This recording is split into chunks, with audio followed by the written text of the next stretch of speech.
नमस्कार मित्रांनो, लग्नानंतर होईलच प्रेम या मालिकेच्या आजच्या भागामध्ये अगदी मनपूर्वक मी तुमचं स्वागत करते। आजच्या भागामध्ये आता नंदिनी ही जीवासाठी स्वयंपाक करत असते आणि तेवढ्यात तेथे काव्य येते।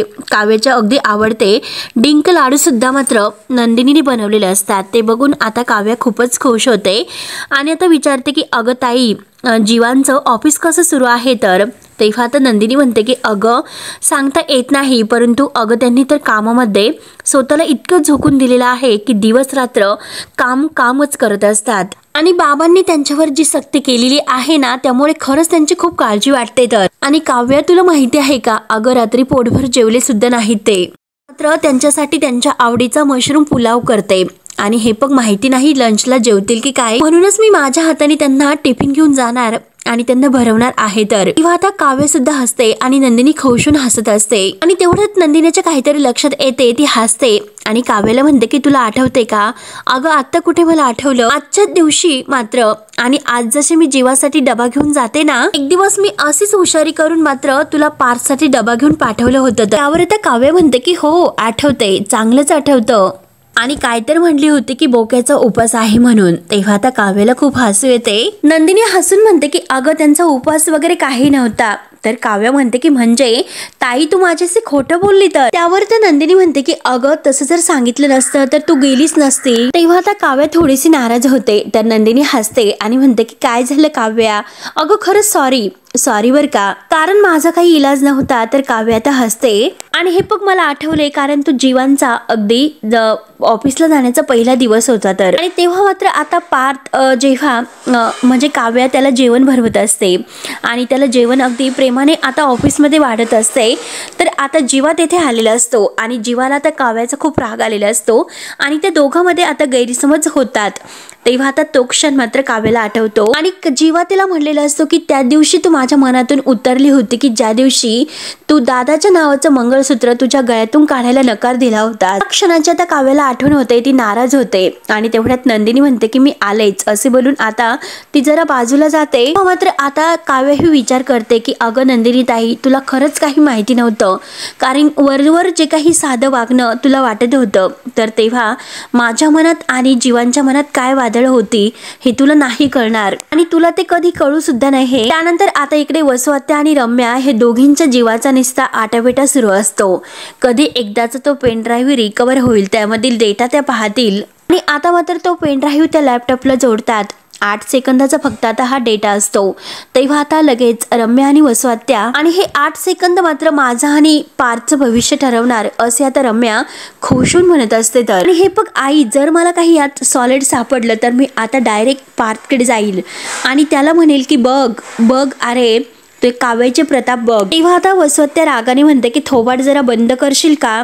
बघूयात ना पेन ड्राईव्ह मध्ये नक्की काय आहे ते, जरा प्ले कर बरं। तर रम्या म्हणते की हो। तेव्हा मात्र आता रम्या ही स्वप्नच पाहत असते की अरे देवा, काहीतरी निघून दे, म्हणजे त्या काव्याचं वाटोळं होईल वाटोळं। तेव्हा आता वसुआत्या म्हणते की दिवसा स्वप्न पाहण्याचं अगदी सोड, आधी तो जे काही पेन ड्राईव्ह आहे तर तो जोड। तर तेव्हा लगेच आता तो लॅपटॉप बंद होतो। लॅपटॉप बंद झाल्यानंतर आता लगेच रम्या म्हणते की काय डेटा संपला? वसुआत्या म्हणते की काय 8 सेकंद फक्त, इतकेच? तर आता रम्या म्हणते की नाही थांब, मी प्ले करते जरा पुन्हा एकदा। तेव्हा मात्र आता त्यामध्ये फक्त काव्या तिथे बसलेली दिसते आणि आता डेटा पुन्हा बंद होतो। वसुआत्या म्हणते की काय ग, अगं पुन्हा हा डेटा बंद झाला, मग ह्या फालतू कारणासाठी त्या मुलाला तू पैसे दिलेस का? तेव्हा आता रम्या म्हणते की थांब मी त्याला फोन करते, म्हणून रम्या लगेच त्याला फोन करते आणि त्याच्यावर ओरडते, अरे बावट, मी तुला कशासाठी पैसे दिलेत? फक्त इतक्या सेकंदासाठी? अरे आम्ही तुला मूर्ख वाटलो का? डाटा हा रिकवर करून देतो म्हणून फुशारक्या मारत होतास आणि पुन्हा फोन करू नकोस। आता अगदी रागाने रम्या फोन ठेवते। तेव्हा वसुआत्या म्हणते की शी, फालतू वेळ आपण वाया घालवला, त्या पेन ड्राईव्ह मध्ये काहीच सापडलं नाही, तर फक्त आपल्याला त्यामध्ये ती आगाऊ काव्य दिसली तर? त्यावर आता रम्या रागाने म्हणते की आई, आई त्या पेन ड्राईव्ह मध्ये काव्याबद्दल नक्कीच काहीतरी आहे, म्हणूनच ती बाई आम्हीला फुटेज पाहण्यासाठी सांगत होती तर। आणि तेव्हा मात्र आता सुनीता जे काही आता मानिनीला सांगत होती त्या क्षणाची आता वसुआत्याला आणि रम्याला आठवण होते। आता बारीक विचार त्या दोघी करतात। तेव्हा आता वसुआत्या म्हणते की बरं, तर रम्या म्हणते की नक्की काहीतरी त्यात असं काहीतरी आहे की जे करून आता ती बाई सांगत होती मामीला बघण्यासाठी। तेव्हा वसुआत्या लगेच म्हणते की आपण एक काम करूयात, आपण त्या बाईला शोधून काढूयात, नक्की आपल्याला कळेल की नक्की तिला काय माहिती होते ते। रम्या खुशत म्हणते की आई तू तर एकदम करेक्ट बोललीस ग, आपण खरं तर अगोदर त्या बाईला शोधायला हवे होते, उगाच पेनड्राईव्हच्या मागे लागलो तर वसुआत्या म्हणते की हो, एकदा की आपल्याला ती बाई सापडली तर आता काव्याचं सिक्रेट ह्या पेनड्राईव्ह मध्ये नक्की काय होतं हे आपल्याला कळेलच। रम्या म्हणते की हो अगदी करेक्ट। रम्या म्हणते की मामी सहजासहजी आपल्याला मात्र त्या बाईचं नाव नाही कळून देणार, त्यामुळे हे बघ आई मी आता एक काम करते, परंतु तोपर्यंत आता त्या बाईचा शोध कसा घ्यायचा हे तू ठरव, साम दाम दंडभेद सगळं काही तू वापर कर, परंतु आजच्या दिवशी मात्र आपल्याला त्या बाईचं नाव कळायलाच पाहिजे। तर त्यानंतर आता इकडे सुनीता आपल्या हॉटेलमध्ये कॅफेमध्ये असते आणि तेवढ्यात आता तिची जी काही वेटर आहे तर ती तिला विचारते की मॅम अहो तुम्ही जे काही फोटो आपले दिवाळीच्या वेळेस सगळ्यांचे काढले होते ते मला शेअर नाही केले, आणि हे बघा मला असं वाटलं होतं की आता हे जे काही फोटो आहे तर ते मी मात्र आपल्या कॅफेच्या टॅग करेल आणि तेवढंच आपल्या कॅफेची अगदी पब्लिसिटी होईल, त्यामुळे प्लीज मॅम तुम्ही फोटो शेअर करताल का। हो मात्र आता ही सुनीता खुश होत म्हणते की हो ऑफकोर्स मी लगेच पाठवते तर, आणि तेवढ्यात आता फोटो शोधायला जाते तो तिला जीवाचा फोटो मध्ये येतो, कारण जीवा हा भास्कर बरोबर जेव्हा कॅफेमध्ये आलेला असतो, आणि आता मात्र सुनीताला हे बघून आता त्या क्षणाची आठवण होते की जेव्हा आता मालिनीने तिच्या कानामागे देऊन तिला हाताला धरून घराच्या बाहेर काढलेले असते, आणि ती लगेच आता आपल्या गालाला हातच लावते, इतकी आता ही घाबरलेली असते सुनीता। त्यानंतर आता इकडे घरामध्ये आशाही ग्लास वगैरे पुसत असते, डायनिंग टेबलवरच ती आवरत असते, आणि तेवढ्यात वसुआत्या तिच्याकडे लक्ष देते आणि तिला आवाज देते आणि विचारते की काय ग आशा नीट काम करतेस ना, तर आशा म्हणते की हो हो, तुम्ही असं का विचारतात, तर आता वसुआत्या म्हणते की अगं म्हणते की बाकी सर्व ठीक तर आहे ना, तर आशा म्हणते की हो मस्त आहे, आणि आता वसुआत्या परत विचारते की तुझ्या मुलीची ऍडमिशन व्हायची होती झाली का, तेव्हा आता आशा खुश होऊन म्हणते की हो विक्रम भाऊनी करून दिली, तर वसुआत्या हसते आणि म्हणते की हो माझा भाऊ आहेच चांगला। तर वसुआत्या आता पुन्हा विचारते की मला एक गोष्ट सांग बरं आशा, त्या दिवशी तू येथेच होती ना, तेव्हा आता आशा विचारते की कोणत्या दिवशी, तर आता ही वसुआत्या म्हणते की अगं लक्ष्मीपूजनाच्या दिवशी, मानिनी नाही का ज्या दिवशी मात्र कुणाला तरी हाताला धरून घराच्या बाहेर काढत होती त्या दिवशी, तेव्हा आता ही आशा म्हणते की खरंच मला नाही सांगता येणार, खरंच मला त्याबद्दल माहिती नाही असे आता म्हणते।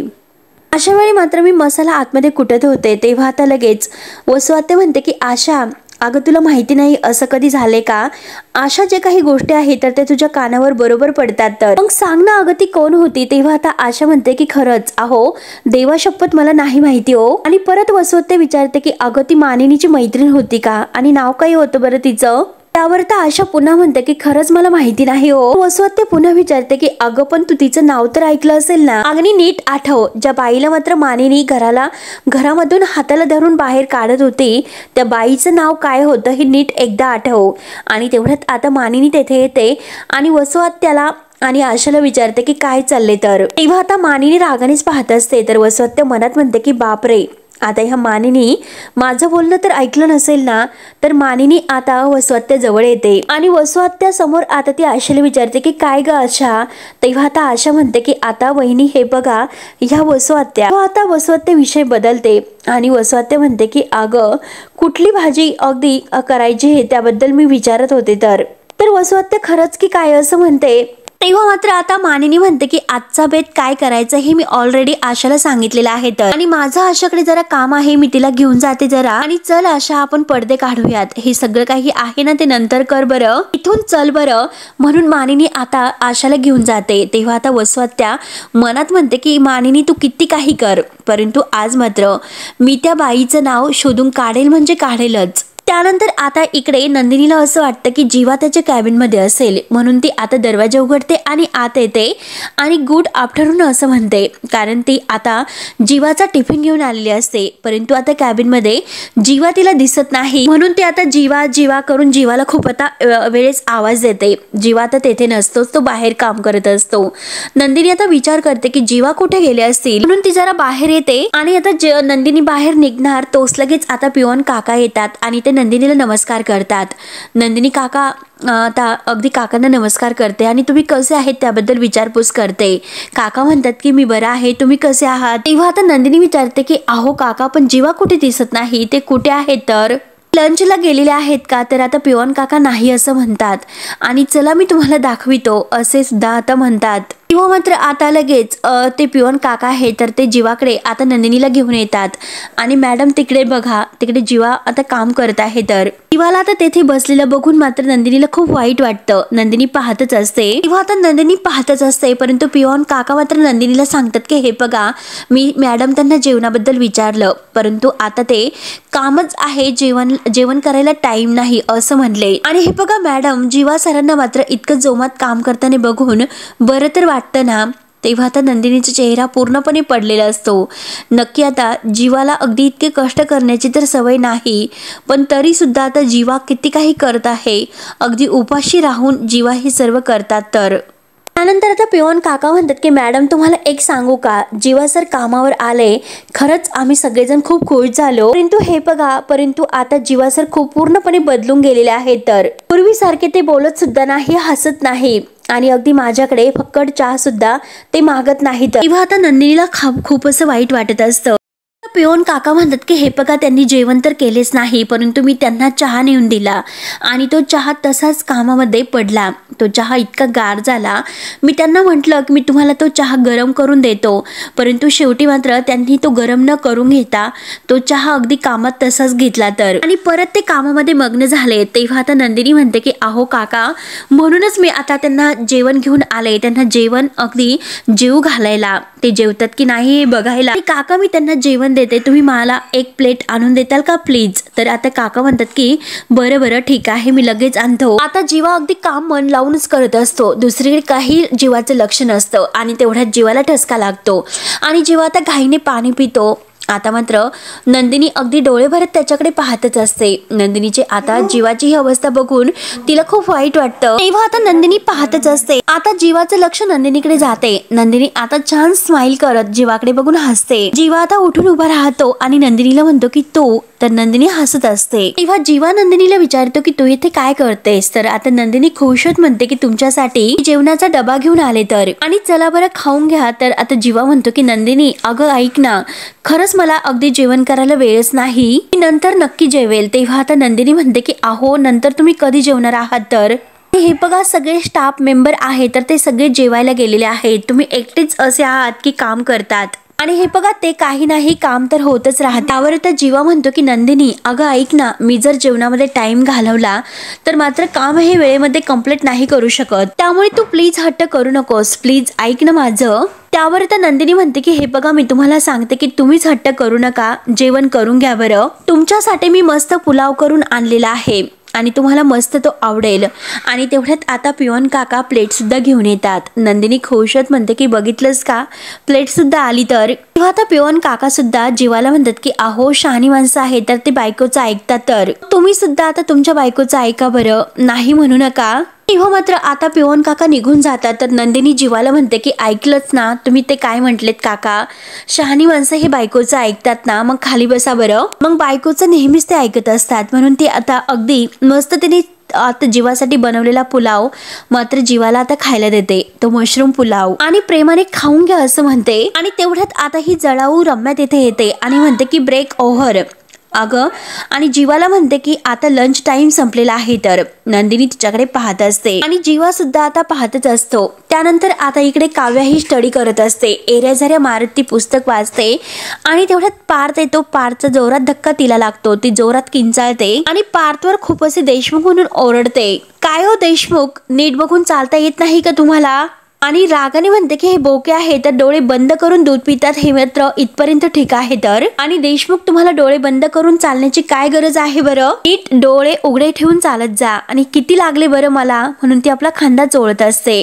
मात्र आता पार्थ म्हणतो की ही डबल बॅटरी आहे तर ती मात्र का लावलीस, म्हणजे हे बघा फक्त पुस्तक नाही तर माणसंही समोरून येतात, तर ही सुद्धा अगदी दिसायला हवीत। तेव्हा आता काव्याला खूपच राग येतो। काव्य म्हणते की डबल बॅटरी तुमच्याकडे सुद्धा आहे, कळले ना तुम्हाला? आणि हे बघा माझ्या डोक्याची खिचडी करू नका। आता काव्य ही जोरात ओरडते की मला भूक लागली। एकतर माझ्या पोटात अगोदरच कावळे ओरडतात। तर आता पार्थ हसतो।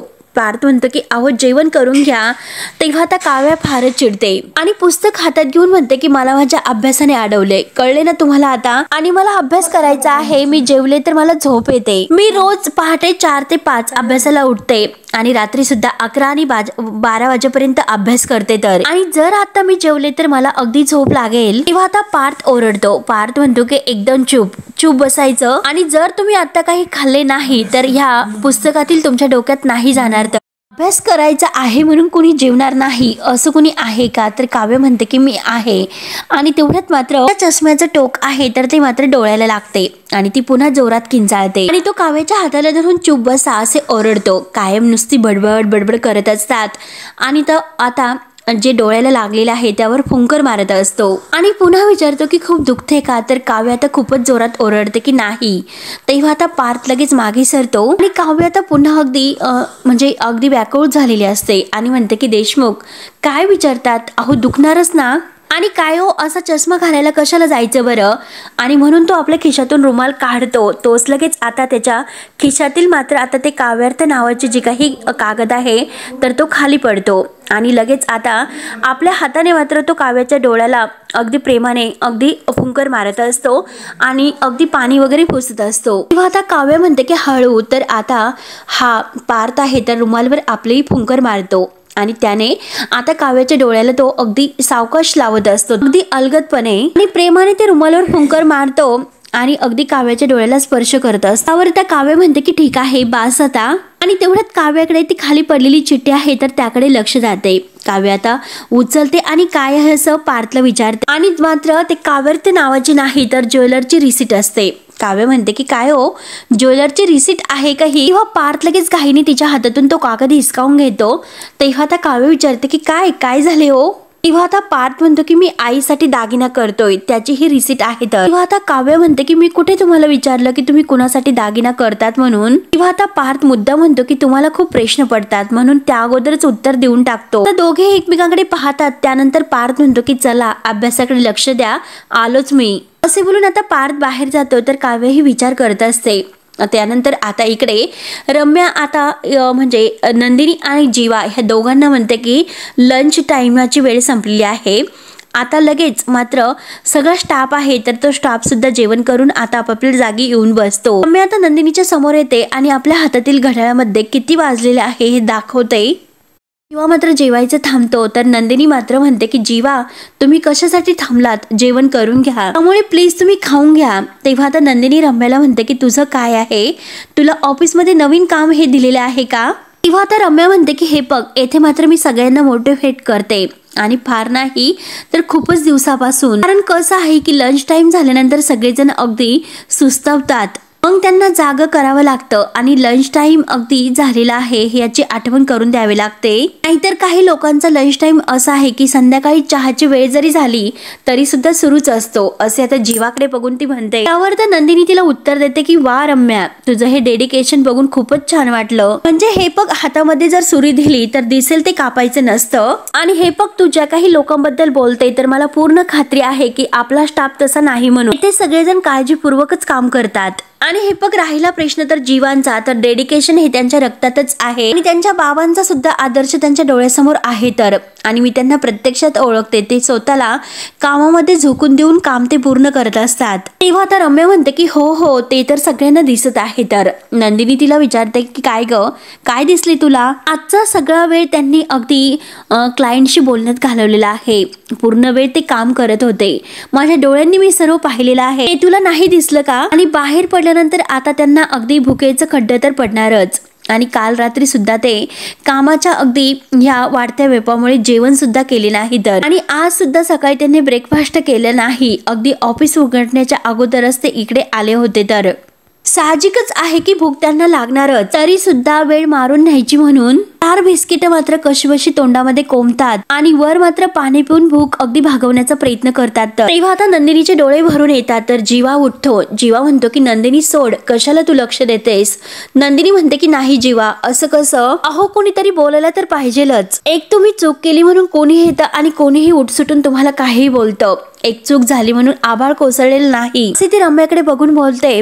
आणि आता जीवांना म्हणते की हे बघा जीवा, तुम्ही खाली बसा आणि जेवण करून घ्या. तर आणि हे बघा मी तुम्हाला सांगते की तुम्ही कुणाचंही काही ऐकू नका, प्लीज जेवण करून घ्या. रम्या रागानेच म्हणते की नंदिनी, प्रेमाने अगदी आग्रह करून जेवण घालायला मात्र हे काही घर नाही तर, आणि इथले सुद्धा काहीतरी नियम आहेत. डेडिकेशन हे तुमच्या कामातून दिसायला हवे आणि जीवाने आल्यापासून तर काही असं प्रूफ केलेलं नाही. आता नंदिनीला रम्याचा खूपच राग येतो. ती रम्यावर ओरडते की अगं बास कर आता, ऑफिसमध्ये फक्त आणि फक्त दुसरा दिवस आहे त्यांचा. अगं त्यांना जरा वेळ दे. आणि तू तर बॉस असल्यासारखंच त्यांच्या डोक्यावर बसली तर. आणि तेवढ्यात तेथे विक्रम येतो आणि विक्रम विचारतो की काय, कसली चर्चा इथे सुरू आहे. तर आणि तेवढ्यात रम्या आता मामा असं विक्रमला म्हणते. आणि आता जीवा जेवण करत आहे हे विक्रमचं लक्ष जातं. तो लगेच विचारतो की लंच टाइम पुरलेला नाही वाटतं. आता रम्या लगेच म्हणते की मामा, अरे मी ह्या दोघांना तेच सांगत होते, परंतु ही नंदिनी तर ऐकायला तयारच नाही. तेव्हा आता नंदिनी म्हणते की बाबा तसे नाही. तर विक्रम म्हणतो की तू येथे ऑफिसमध्ये काय करतेस. त्यावर तर नंदिनी म्हणते की अहो बाबा काही नाही, मी फक्त त्यांच्यासाठी जेवणाचा डब्बा घेऊन आले होते. तेव्हा आता विक्रम म्हणतो की नंदिनी, अगं आपल्या ऑफिसचं एक छान असं कॅन्टीन आहे, कॅन्टीन मध्ये उत्तम असं जेवण मिळतं, त्यामुळे उद्यापासून तू डब्बा घेऊन नाही आली तरी सुद्धा चालेल. आणि चला सगळ्यांनी कामाला लागा. नवीन लोकांचं काम कुठपर्यंत आलेलं आहे. तेव्हा रम्या लगेच म्हणते की हो सगळ्यांनी कामाला लागा. आता सगळ्या स्टाफला ती काम सुरू करायला ऑर्डर देते.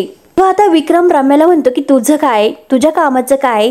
तेव्हा आता रम्या आणि मग करत असते. ती परत म्हणते की हो मी त्या लोगच पाहते. तेव्हा आता जीवा ते ताट नंदिनीकडे द्यायला लागतो. तोच लगेच विक्रम म्हणतो की ठीक आहे आता खाऊन घे आणि खाऊन झाल्यानंतर माझ्या केबिन मध्ये ये. आता नंदिनीला विक्रमकडे बघून थोडंसं हसू येतं. विक्रम आता आपल्या केबिन मध्ये निघून जातो. आता नंदिनी आणि जीवा मात्र खाली बसतात. नंदिनी खुश होते. तेव्हा आता विक्रम पुढे येतो आणि आता पिओन काकांना तो म्हणतो की काका हे बघा, जीवाला चहा नाश्ता कॉफी वगैरे काय हवं काय नाही ते विचारत जा. आता काका म्हणतात की हो साहेब. काकांना सुद्धा आनंद होतो. आता जीवा अगदी खुश होत जेवत असतो आणि विक्रम त्याच्याकडे बघून त्याला सुद्धा मस्त वाटतं. नंदिनी आता खूपच खुश होते. तर मित्रांनो हा भाग येथे संपतो. पुढील भागामध्ये आता पार्थ काव्याला म्हणतो की काउन्सिलर मॅडमचा फोन होता, ते भेटायला बोलवतात. तर काव्या म्हणते की एक काम करा, तुम्ही त्यांना फोन करा आणि त्यांना सांगा की आम्हाला काही हरकत नाही, आम्ही तुम्हाला भेटायला येतो म्हणून. पार्थ काव्याला विचारतो की तुम्हाला डिव्होर्स हवा आहे का. आता काव्या विचारत पडते. त्यानंतर आता जीवा आणि नंदिनी बाहेर येतात. तर आता जीवा म्हणतो की खरंच तो विकलेला हार ही खूप मोठी एक चूक होती माझ्या आयुष्यातील.